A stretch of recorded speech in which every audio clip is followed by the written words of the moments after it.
topics and opinions expressed in the following show are solely those of the host and their guests and not those of W4CY Radio, its employees, or affiliates.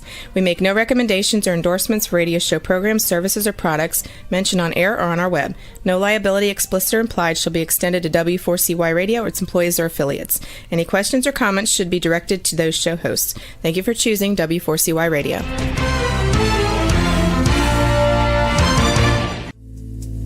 Welcome to Powerful Business Strategies, where you will find out that everything you have ever learned about growing your business is wrong. Finally, a show where you'll learn the right way to grow your business by learning business and financial strategies that your competition isn't doing.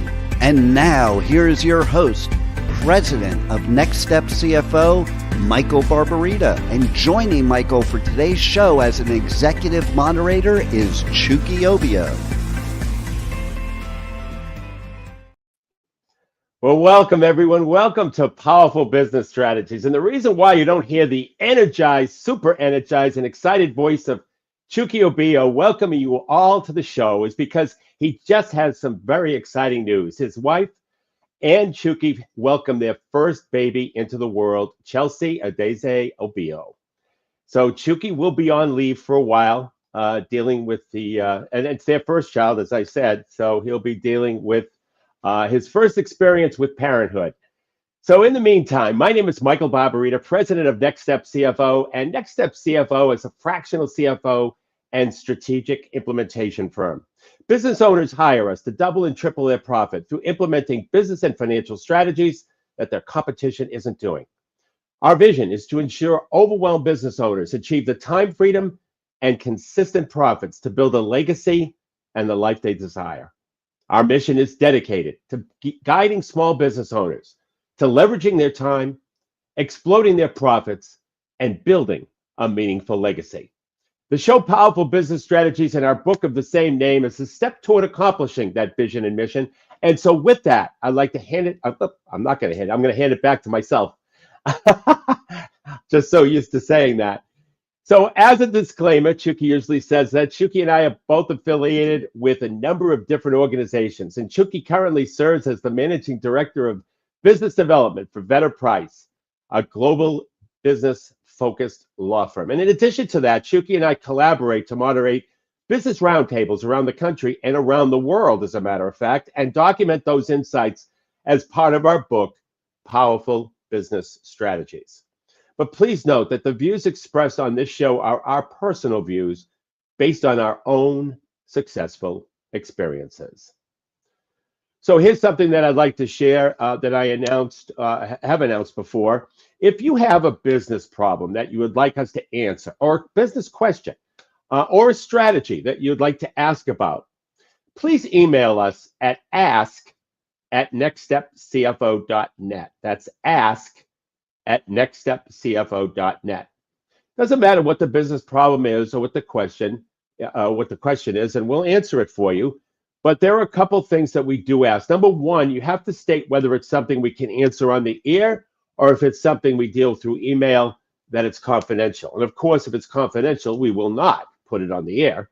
And second, please provide your phone number, because business problems can be complex and we might need a little bit more context or clarity.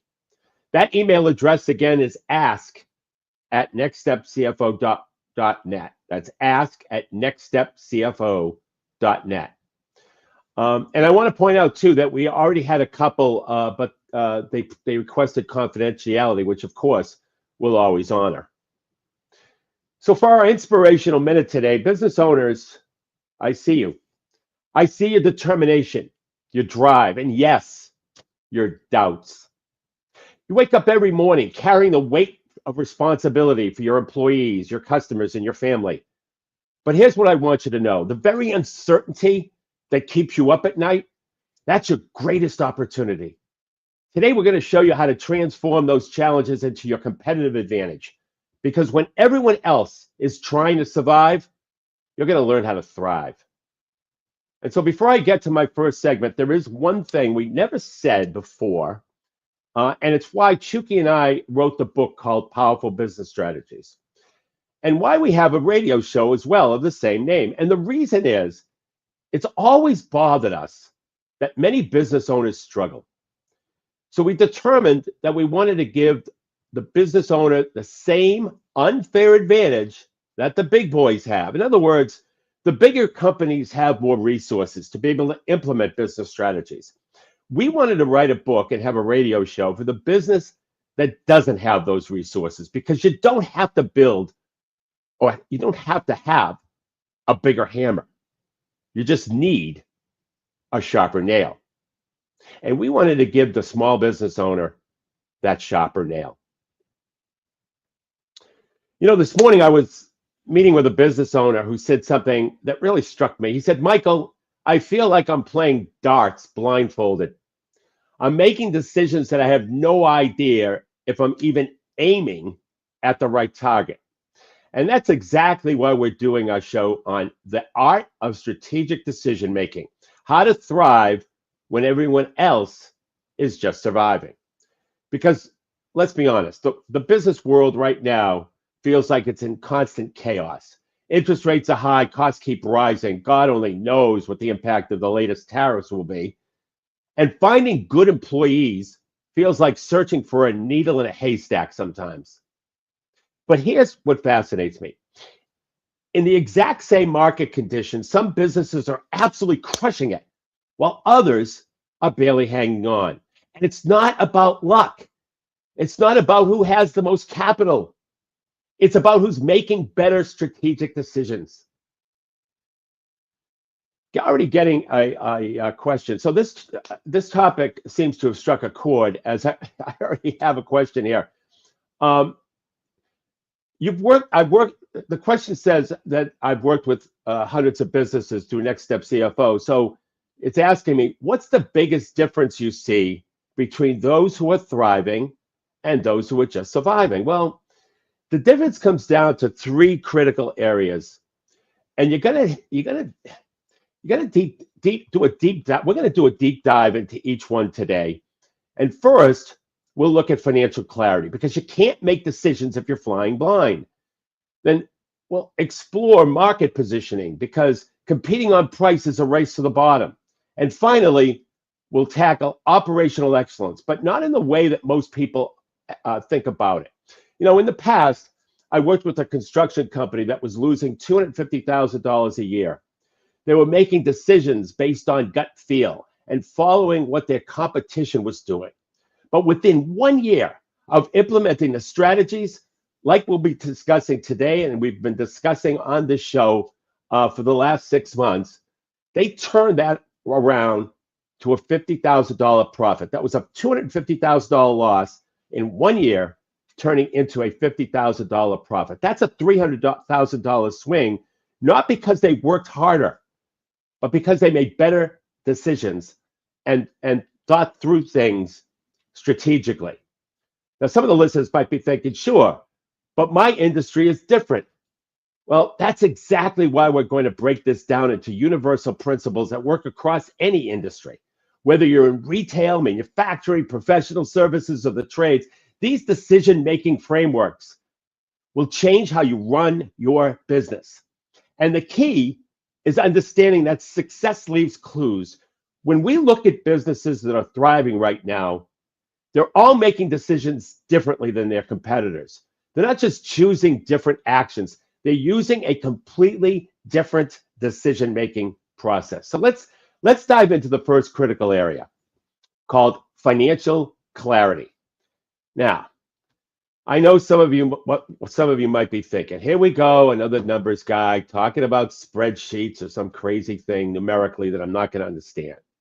But stay with me, because this isn't about becoming an accountant. It's about having the information that you need to make confident decisions. Here's a statistic that from our research. 80% of business owners don't know their vital 5 numbers. These are the numbers that should be burned in your memory that influence every major decision you make. Let me break that down for you. First, you need to know your sales, obviously, but not just the total. You need to know your sales trends. Are you up or down compared to last year or compared to last month? What's driving those changes? Second number that you have to know is gross profit. Essentially, This is what's left after you pay for direct materials and direct labor. I can't tell you how many businesses I've seen that are actually losing money on some of their products or services because they don't track this number. Third is your gross profit percentage. This tells you how much wiggle room you have in your pricing. Without this number, you're just guessing as to whether or not you can afford to offer discounts or you need to raise prices, which is preferable, by the way, to discounting. Fourth is your net profit. This is what's actually going into your pocket after all expenses. But here's where most people get it wrong. They look at this number once a year when they do their taxes. That's like trying to drive cross country by only checking your gas gauge once every 1,000 miles. It just doesn't work. The fifth number is your current cash balance. Not what your accounting software shows, but what's actually in your bank account right now, because profit isn't cash. You can't pay bills with profit. So here's another question. Can you give us a real world example of how these numbers can change the decision-making process? Well, let me tell you about a client in the manufacturing business. In 2020, they were losing $500,000 a year. They had plenty of sales, but they were making decisions without knowing their real numbers. And their margins were atrocious, but they didn't know that. They were taking on orders that looked profitable on the surface, but were actually losing money when all costs were factored in. So we implemented a system to track these vital 5 numbers daily. Within 2 years, they were making $100,000 profit per month. Think about that. From losing $500,000 a year to making $1.2 million annually. Same market, same competition, same employees. The only thing that changed was their decision-making process based on their vital 5. But here's the key. You don't need complicated systems to do this. In fact, I'm going to show you a simple one-page dashboard that'll give you all 5 numbers in less than 5 minutes a day. Because the goal isn't to turn you into an accountant or to add a lot of work. It's to give you clarity you need to make better, strategic business decisions. So let me show you how this works. Take out a piece of paper, and of course, if you're driving right now, you can listen to this recording at powerfulbusinessstrategies.com. So take out a piece of paper and draw 5 boxes. In the first box, write today's sales number. In the second box, write your gross profit from your last completed month. In the third box, calculate your gross profit percentage. Just divide gross profit by sales in the last completed month. In the fourth box, put your net profit year to date. And in the fifth box, write your current bank balance as of today. Now, imagine making decisions with these numbers at your fingertips. When an opportunity comes up, you'll know if you can afford to pursue it. When a competitor tries to undercut your prices, you'll know if you need to respond or let them have that unprofitable business. When an employee asks for a raise, you'll know where you stand. Here's a question that's coming in. What if someone's numbers aren't good? Won't this just create more stress? Well, it's a great question. But actually, the opposite happens. The stress comes from not knowing your numbers.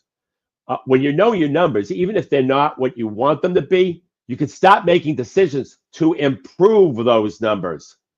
It's like going to the doctor. The diagnosis might not be what you want, what you want to hear, but at least now you can create a treatment plan. And here's what's really great.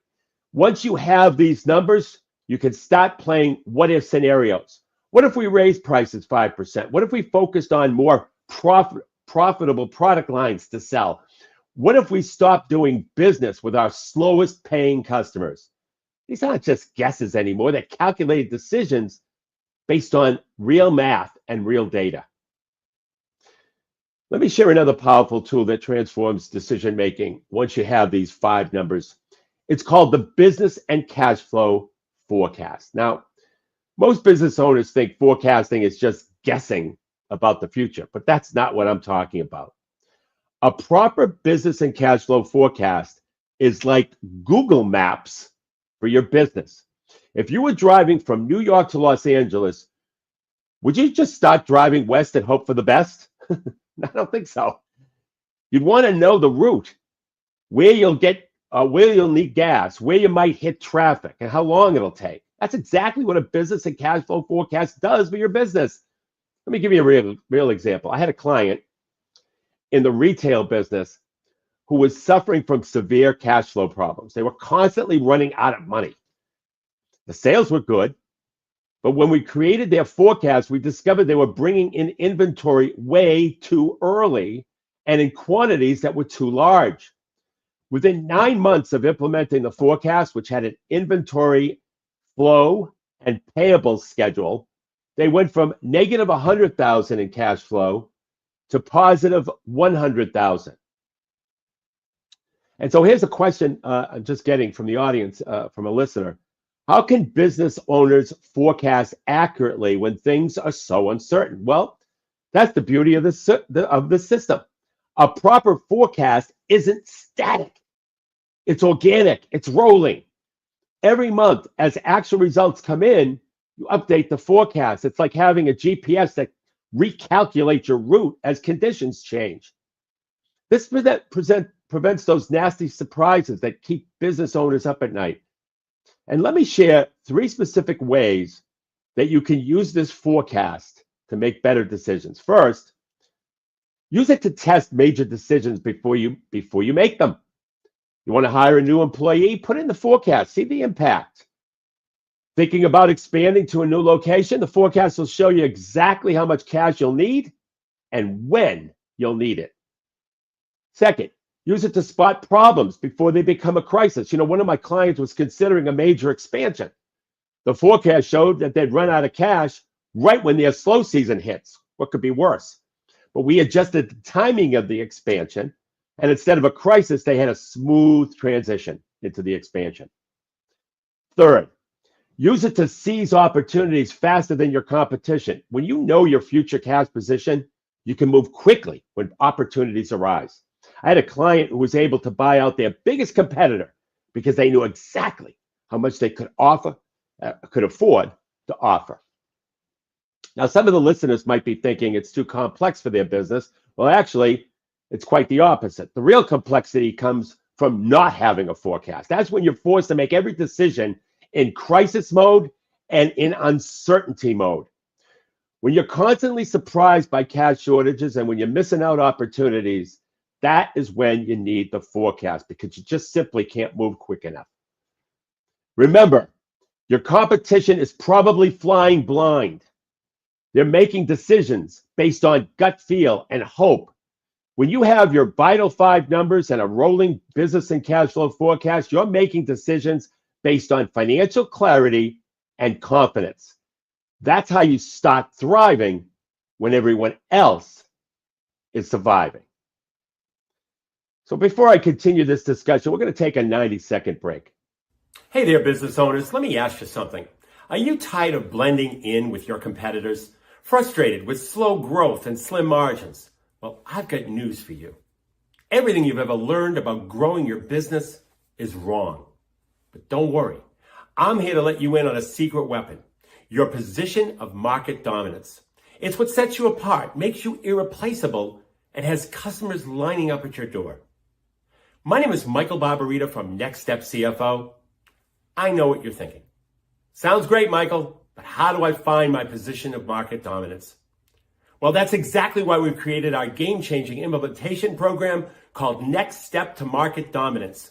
In just 90 days, we'll guide you step by step to a position of market dominance by uncovering your unique strengths that competitors can't touch, by crafting a message that resonates deeply with your ideal customer, by building a strategy that turns you into the go-to expert in your field. Now, this isn't theory.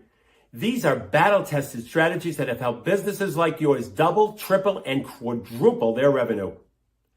Don't let another quarter go by struggling to stand out. It's time to dominate your market, period. Go to nextstepcfo.net/contact, fill out the form, and in the message section, put the word dominate. Or call us at 781-326-3822. That's nextstepcfo.net/contact or call us at 781-326-3822. Welcome back to Powerful Business Strategies. So before the break, we talked about making decisions with financial clarity. Now, let's tackle something that keeps too many business owners up at night: competing on price. I'm going to show you how to make strategic decisions that take price completely out of the conversation. You see, most businesses are playing a game they can't win. They're trying to be better than their competition, but here's the counterintuitive truth. You don't want to be better, you want to be different. Let me explain. And let me explain why. When you're trying to be better than your competition, you're playing their game by their rules. You're saying, look at me, I'm just like them, but a little better. And what happens, the only thing customers compare is price. And as we said so often, and as you know, that's a race to the bottom, nobody wins. So instead, you need what we call a position of market dominance. And this is a carefully crafted message that makes you the only logical choice in your market. Let me give you a real example. A roofing company was struggling to stand out in a crowded market. Every roofer was saying the same things: great quality, best service, lowest prices. All those claims just became noise to customers. That's that "I hope so" marketing stuff that we talk about so often. But we discovered something interesting. The biggest fear customers had wasn't about quality or price. It was about contractors taking their insurance money and disappearing. That was the problem. And that was the problem that the industry had. So what this company did in the roofing industry is they made a bold move. They created a position of market dominance that said, we won't take a cent of your insurance money until we deliver the materials to your roof. Think about how powerful that is. It completely changed the conversation from price to trust, and that added value. Their business quadrupled. Why is that? Well, because they weren't competing on price anymore. They were solving the biggest fear, the biggest issue, and the biggest problem that the customer had with the roofing industry. And that is what a position of market dominance does. It addresses the most pressing issue customers have with your industry and offers a clear, compelling solution that they can't find anywhere else. A daycare center that was struggling to fill spots. Every daycare in their area advertised the same things: nurturing environment, educational curriculum, certified staff. All that sound familiar? Well, instead of playing that game, this daycare created this position of market dominance. Is your daycare's idea of good educational curriculum watching Barney on TV? Followed by, how would you like your child to be reading at a first grade level before starting kindergarten? Now, some listeners might be wondering if they got any pushback. Well, actually, what they got was a waiting list. Because here's the thing about a true position of market dominance. It's not about being provocative for the sake of being provocative. It's about entering the conversation already happening in your prospect's mind. And that is two things. Let me give you that formula. First, you identify the most pressing issue or concern your prospects have with your industry. Not with your company, with your industry. What frustrates them? What scares them? What problem do they have that they don't want? The roofing customer was scared that people would take their insurance money and run. So you have to identify that problem. There's ways to do that. Second, offer a clear and compelling solution to that particular issue, something they can't find elsewhere. And here's the key. You might need to innovate a little bit to create that solution. You might need to change a little bit how you do business. Might need to change your operating basis. Think about Progressive Insurance. They completely changed the game when they started showing competitors rates alongside their own. Why would they do that? Well, because they understood that shopping for insurance was a hassle and that people were worried they weren't getting the best deal. They turned that industry-wide problem into their competitive advantage. We have a listener asking, but what if a business owner isn't sure what their customers' biggest concerns are? Well, that's a super question. Start by looking at your reviews, both yours and your competitors, your Google and Yelp reviews. Especially look at the negative ones. They'll tell you exactly what frustrates customers in your industry. Talk to your frontline employees. They hear customer complaints every day. And most importantly, ask your customers directly. Not how are we doing, not how are we doing, not that. But what frustrates them the most about working with companies in your industry? Remember, you're not looking for surface level complaints. You're looking for the emotional hot buttons. A customer saying your prices are too high often really means I don't see enough value to justify your prices. That's a positioning problem, not a pricing problem. Let me share another example of a position of market dominance in action. An accounting firm was struggling to attract and retain top talent. Every firm was offering the same things: competitive salary, benefits, growth opportunities. All that sound familiar? But when we dug deeper, we discovered that the biggest pain point for accountants wasn't about money. It was about work-life balance, especially during tax season. So this firm made a bold move. Their position of market dominance became, can't face the long hours and high stress of yet another tax season? At Acme Accounting, work from home, get half day on Fridays, not only during tax season, but all year long. So I am applying the same principle, the same position of market dominance principle that gets customer attraction to employee attraction. And here's why this is so powerful. It works in any situation where you need to stand out from the crowd. So let me share a three-step process any business can use to develop a position of market dominance. Step one, stop thinking about what you do and start thinking about what your prospect is afraid of. Fear is a much more powerful motivator than desire.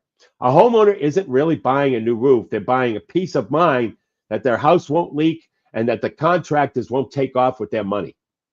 A business isn't really buying accounting services. They're buying confidence that they won't have tax problems. Step two, look for what everyone else in your industry is saying.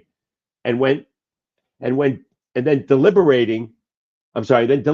deliberately say something different. I call this the well, I hope so test. If a prospect can respond to your marketing message with, well, I would hope so, then you're saying something too obvious. And if somebody else can say it, then it's not a position of market dominance.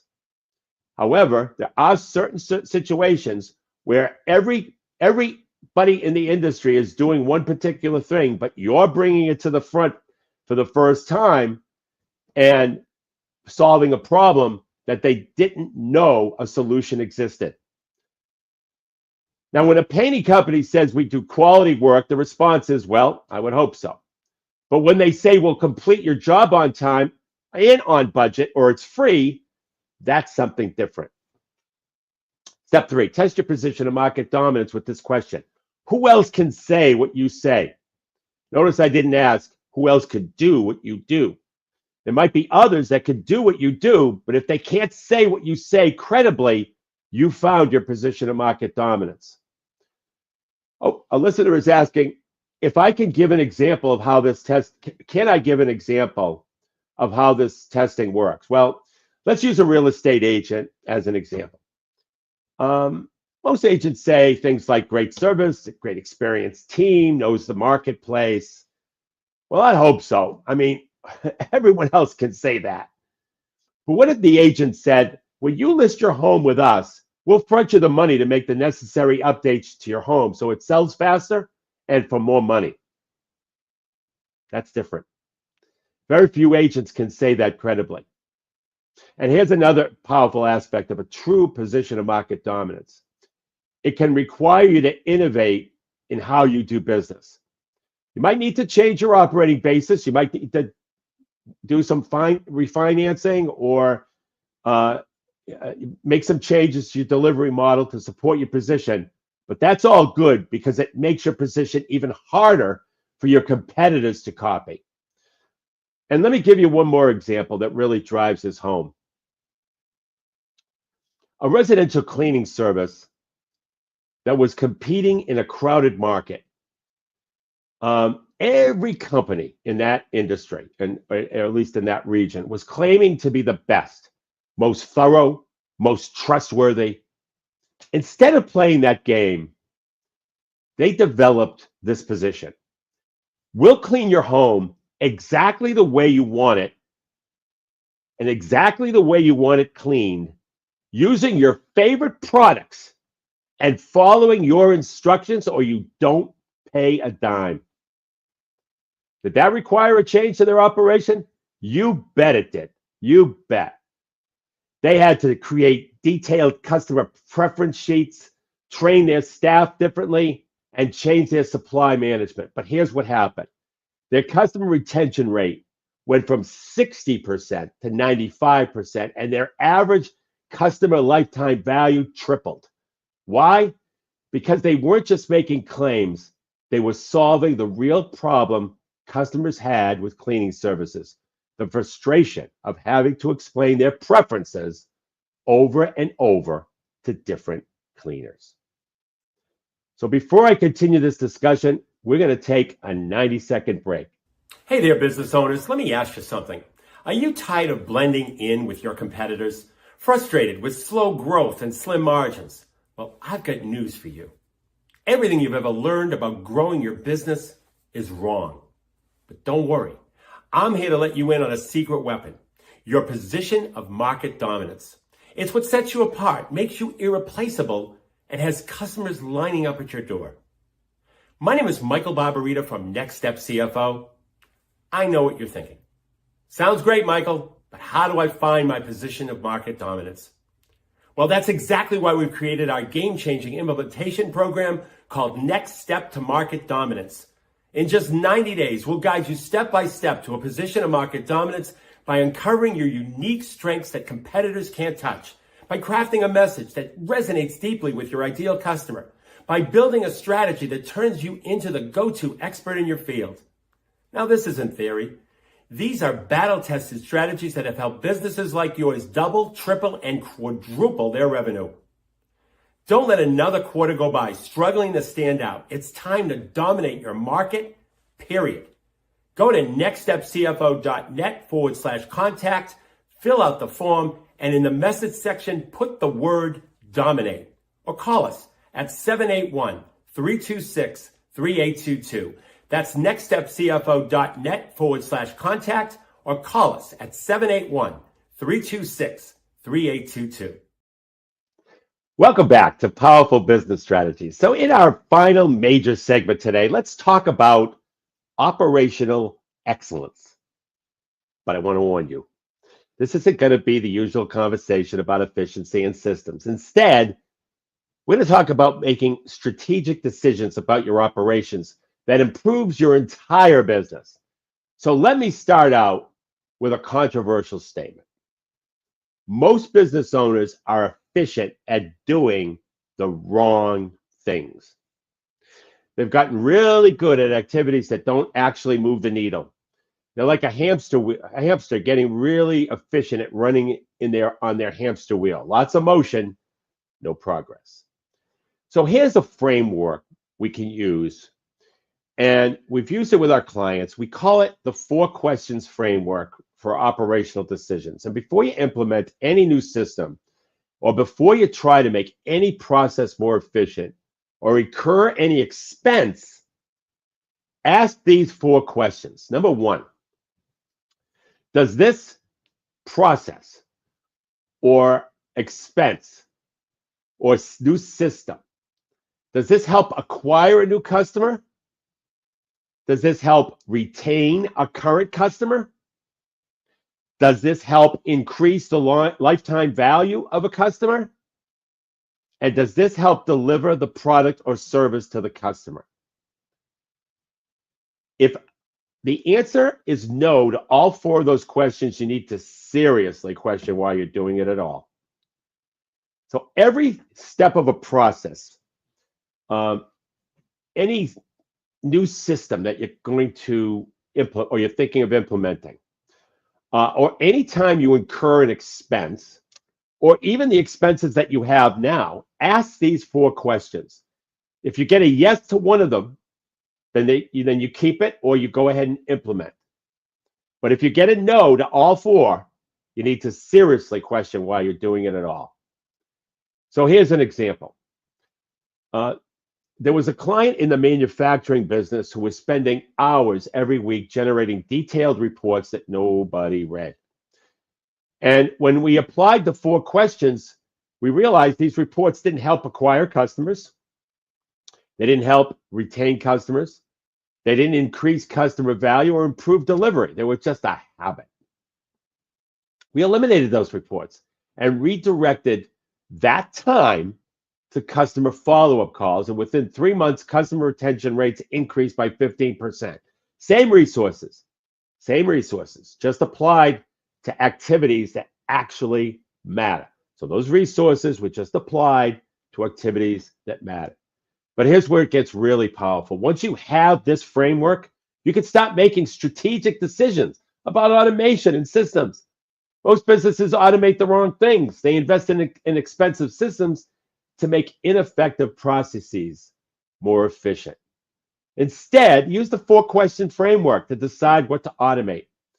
Let me give you an example. So a plumbing company that was spending hours manually scheduling appointments, did this activity help with the four areas? Yes, it was critical for delivery. So they invested in automation there, freeing up their staff to focus on customer follow-up and retention.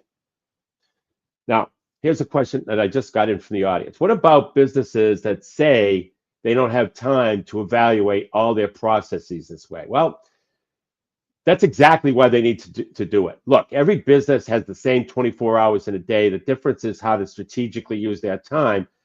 And this four questions framework, pretty simple. It's just a pretty simple exercise. So for 1 week, track every activity that takes more than 30 minutes. And at the end of the week, run each activity through that four-question framework.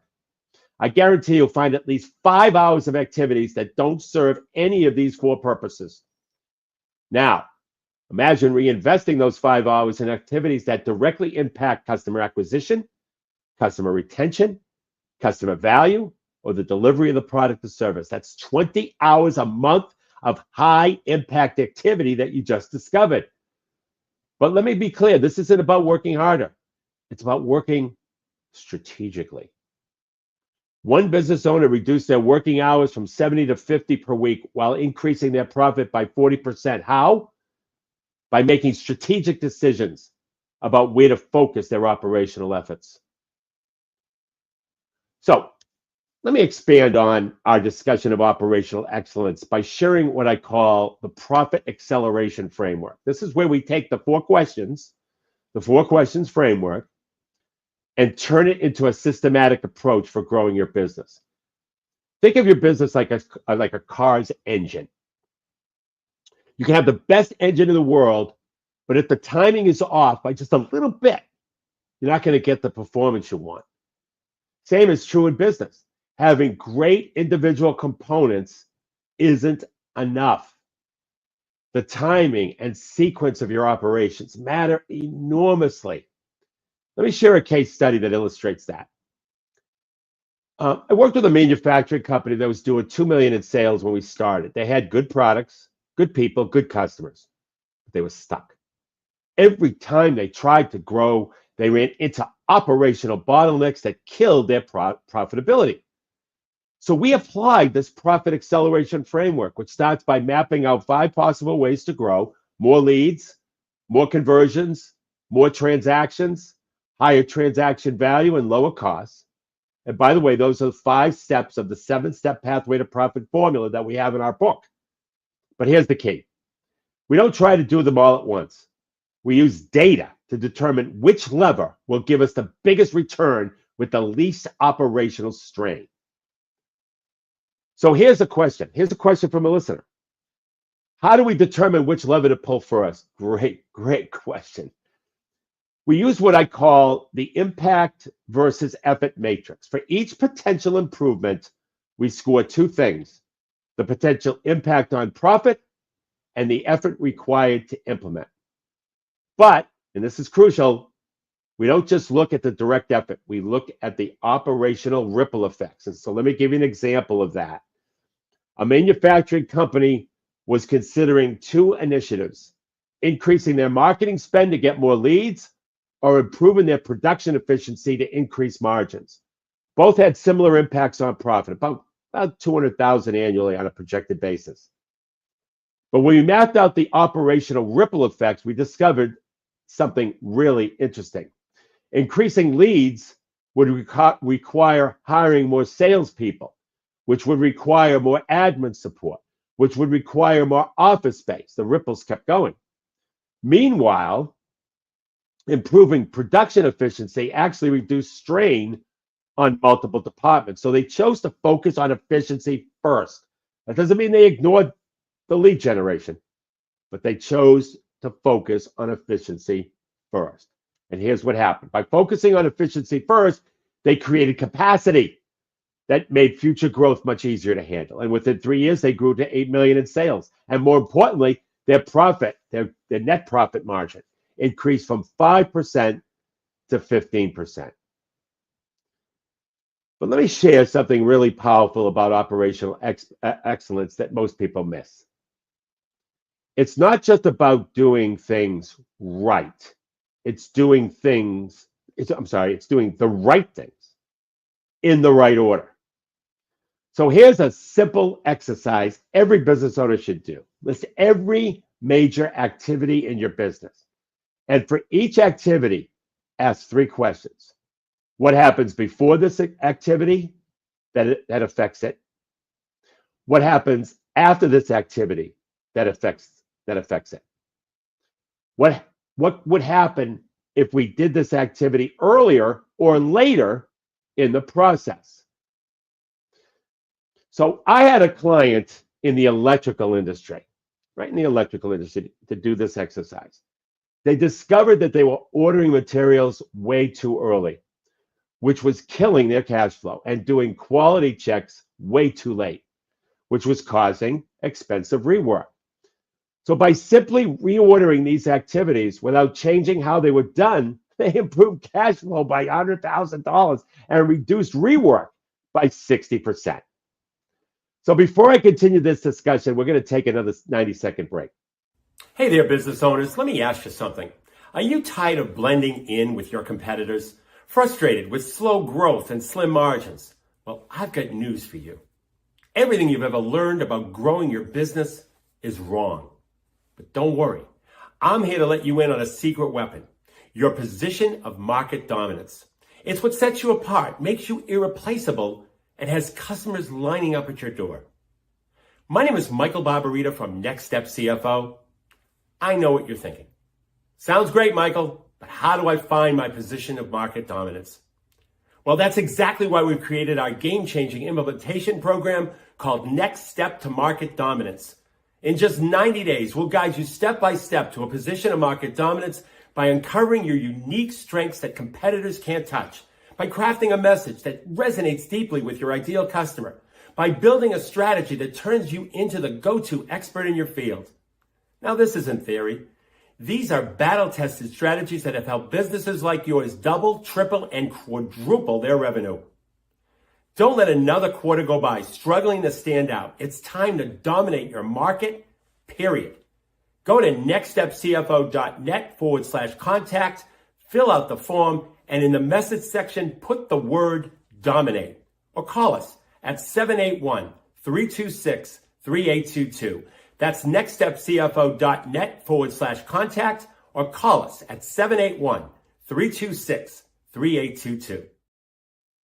Welcome back to Powerful Business Strategies. So as we wrap up today's show, the art of strategic decision making, let's bring together the three areas that we've covered. First, we talked about financial clarity, knowing your vital 5 numbers and using a business and cash flow forecast. Remember, you can't make good decisions if you're flying blind. Those numbers aren't just figures on a page. They're the feedback loop that tells you if your decisions are working. Second, we explored how to create a position of market dominance that takes price out of the conversation. Stop trying to be better than your competition. Be different in a way that matters to your customers. Find the problem that they have that they don't want and offer the solution they want but can't find. Finally, we covered operational excellence through the 4 questions framework. Every activity in your business should either help acquire customers, retain customers, increase the value of a customer, or improve delivery to a customer. If it doesn't do one of these things, question it. Question why you're doing it at all. Here's a question from the audience. If I want to start implementing these strategies, what's the first step that I should take? Well, you start with the vital 5 numbers. Today, right after the show, write down your current sales, your gross profit percentage, your net profit, and your current cash balance. Even if some of these numbers aren't perfect, just start tracking them. This creates the foundation for better decision making. Remember, success in business isn't about having all the answers. It's about having a reliable process for making decisions. When you combine financial clarity with strong market positioning and focused operations, you create a business that just doesn't survive, it thrives. And it thrives because of the uncertainty. So to get a copy of the book, Powerful Business Strategies, simply go to our website, www.nextstepcfo.net. It's totally complimentary. And until next Monday at noon Eastern Time, for Chucky Obio, my name is Michael Barbarita, and remember, don't keep doing what your competition is doing. You have been listening to Powerful Business Strategies, finding out that everything you ever learned about growing your business is wrong. Tune in next week and every week at noon Eastern Time on W4CY Radio with your host, Michael Barbarita of Next Step CFO and moderator Chucky Obio.